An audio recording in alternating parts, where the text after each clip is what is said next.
Beaucoup de gens lisent la Bible, mais ils la lisent selon la chair. Pourtant, elle doit être lue en esprit.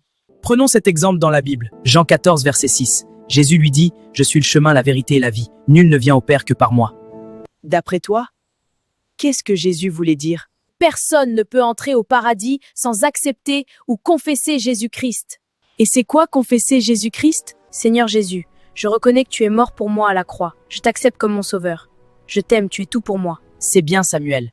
Mais est-ce que tu es sûr que tu as vraiment accepté Jésus? Le Seigneur dit « Ce peuple m'honore du bout des lèvres ». Beaucoup diront « Seigneur, Seigneur, je priais 10 fois par jour. Je t'ai confessé dès ma jeunesse. » Et le Seigneur répondra « Je ne vous connais pas. » Mais explique-moi, je ne comprends toujours pas. Un homme en esprit va d'abord essayer de comprendre la profondeur du mot « accepter Jésus ». Puis il ira encore plus loin et se demandera « Qui est Jésus ?» Les gens qui fonctionnent en chair diront « Il est la vie, il est la lumière du monde, c'est lui qui me protège. » Oui, c'est bien, mais ce n'est pas la réponse par rapport à notre contexte. Nous sommes partis du fait que confesser Jésus te donne accès au paradis. Donc il faut chercher à comprendre Jésus par rapport à la vie éternelle. Jésus se définit comme un homme sans péché, qui aime de tout son cœur, qui pardonne, qui est vrai, rempli d'humilité. Accepter Jésus, c'est accepter tout cela. Wow. Oui, Samuel, parce que les gens pensent qu'accepter Jésus, c'est dire que l'homme qu'on appelle Jésus, l'unique fils de Dieu, je le reconnais comme mon sauveur.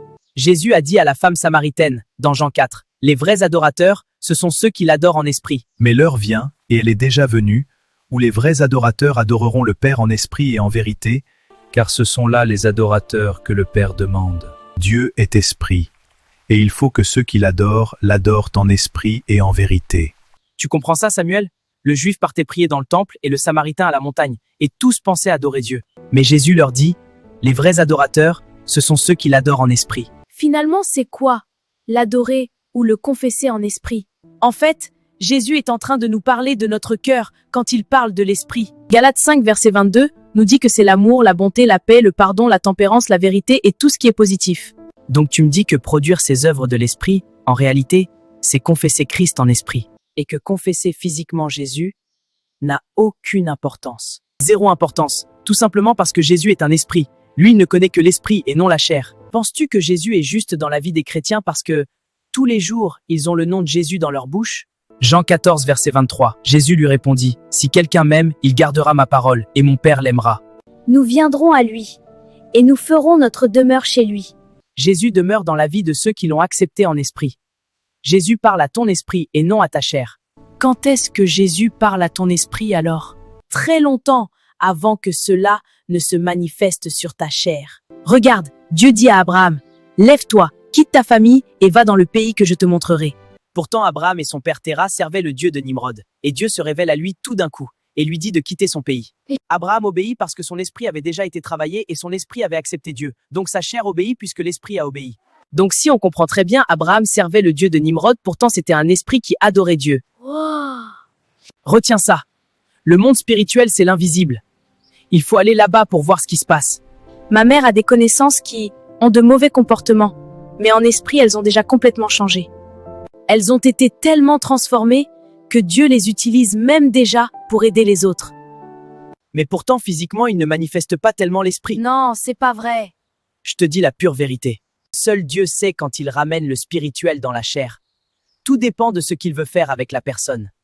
La chair, c'est comme le matériel, la coque ou l'ordinateur. Et le spirituel, c'est comme le logiciel. Quand le logiciel est prêt, Dieu le télécharge, puis il l'installe. Regardons cet extrait de vidéo.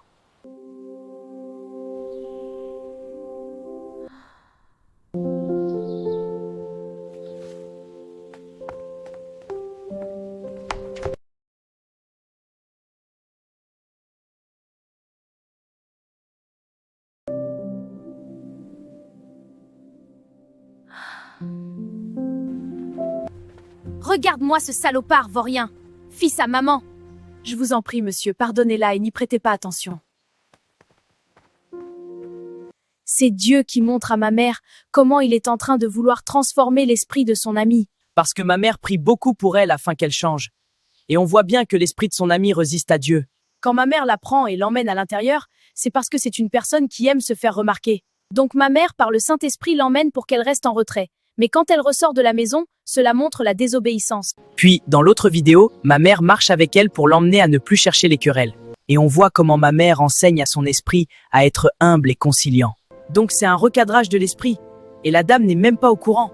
Dieu travaille dans l'invisible. Et quand l'esprit se sera soumis, on pourra voir progressivement cela se manifester sur sa chair. Et si elle ne fait pas attention, elle peut rechuter si elle n'a pas profondément, de tout son cœur, accepté Jésus. C'était une parenthèse. Tout ça pour vous dire que Dieu travaille en esprit et qu'il fait ce qu'il veut avec un esprit selon la disponibilité de cet esprit. Donc venir me dire que si quelqu'un dans le monde ne connaît pas Jésus, et parce que Jésus a dit qu'il n'y a pas d'autre chemin que lui, cette personne n'aura pas le salut. Pour moi, c'est très léger. Et je le comprends très bien. Mais il faut aller chercher Christ dans les profondeurs. Dieu est très mystérieux et il sait confondre les hommes. On attendait que Jésus naisse dans un palais droit, mais il est né dans une crèche. Il y a des hommes qui sont comme des fous, des sans-abri, mais ce sont des anges en mission. Vous pouvez penser qu'il est malheureux et chercher même à le retirer de là. Mais lui, il voudrait rester dans la rue. Car il est en train de faire l'œuvre que Dieu lui a confiée. Et rien n'est plus beau que de faire la volonté de Dieu. Pour te choquer encore, beaucoup d'enfants de Dieu sont musulmans. Et c'est Dieu qui permet cela. Pourquoi? Et beaucoup sont également dans le monde. Ils ont très bien accepté Christ en esprit, mais physiquement Christ ne se révèle pas à eux. Afin de préserver leur grâce, le Seigneur préfère qu'ils soient ailleurs plutôt qu'à l'église. Parce que l'église a complètement dévié. Si je vous parlais des pratiques qui se font à l'église, vous n'allez pas me croire. L'ennemi a infiltré l'église. La majorité des hommes de Dieu est corrompue et travaille pour l'ennemi. Plus de 90% de l'église a dévié. Ma mère, ça fait juste 3 ans que Dieu s'est révélé à elle. Avant cela, elle disait que la Bible et Jésus étaient des conneries. Mais pourtant, Dieu la connaissait avant même le ventre de sa mère. Quand Dieu dit qu'il te connaît, qu'est-ce que cela veut dire? Ça veut dire que tu as accepté ses lois, ses commandements. Tu as accepté d'être un esprit brisé. Donc ta mère avait confessé Christ en esprit depuis très longtemps, mais Dieu l'a manifesté uniquement en 2023. Elle travaillait même déjà pour Dieu. Voilà, tu as tout compris. Oui, c'est un ange venu sur terre.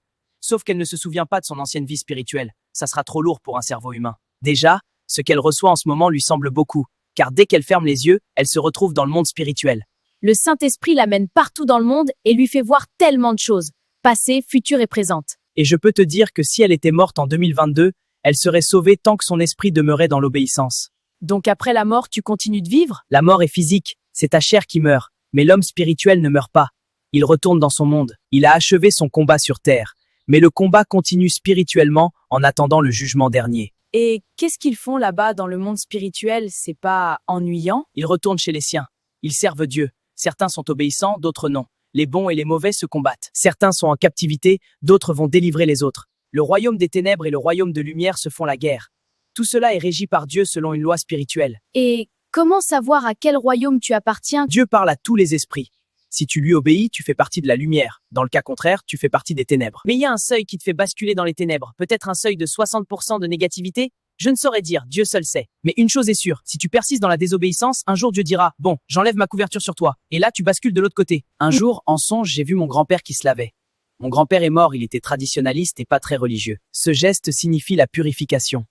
Dieu était en train de m'envoyer un message, me disant que mon grand-père a renoncé à tout ce qui ne le glorifiait pas et s'est rangé du côté de Dieu. Il a choisi le chemin de la vérité et doit continuer en obéissant à Dieu pour demeurer sur ce chemin. Je ne sais pas si mon grand-père s'est repenti en étant sur terre ou pas. Parce que le message de Dieu est symbolique. Dieu me montrait juste l'état d'esprit de mon grand-père. Sa repentance était avant ou après sa mort. Je ne saurais te le dire. Dieu peut donc l'utiliser pour aider les autres, dépendamment de son niveau de pureté. Plus tu es pur, Dieu va t'emmener sur le champ de grands combats. Moins tu l'es, il te donnera de petites tâches à ton niveau. Quand tu meurs et que tu es uniquement esprit, tes combats sont réduits, car tu n'as plus à combattre les désirs de la chair. Tout ce que tu as à faire, c'est simplement obéir à Dieu. C'est pourquoi un esprit au ciel qui persiste dans la désobéissance est très très dangereux. Il ne veut rien entendre de ce que Dieu dit.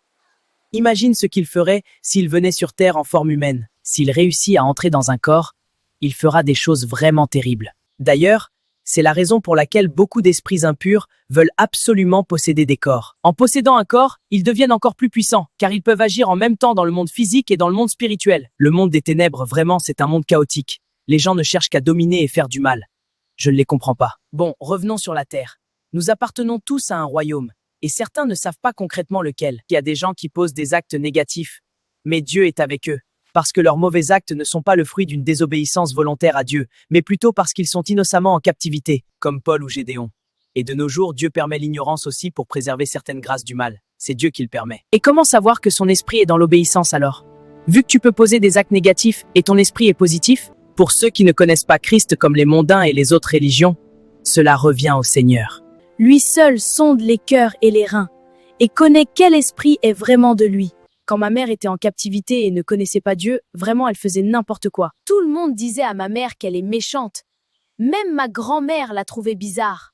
Pourtant c'était un ange. Tu sais, il y a méchant et méchant. Même lorsque tu es très possédé, ta vraie nature continue de parler un tout petit peu. Si tu es bien en esprit, tu peux être capable de lire le cœur des gens et de percevoir par la grâce de Dieu, soit la lumière, soit les ténèbres en eux. Maintenant, il y a aussi des hommes qui marchent avec des écorces et des poudres pour détecter qui sont de Dieu afin de voler leur grâce. En fonction du plan de Dieu, certains vont vraiment manifester une pureté de cœur, et d'autres pas. C'est plus profond que ça. Parfois, ils sont en captivité et leur grâce est utilisée quelque part, mais c'est Dieu qui le permet. Et ceux qui ne manifestent pas la pureté de cœur, cela ne veut pas dire que ce sont de mauvaises personnes. Paul de Tarse est un bel exemple dans la Bible.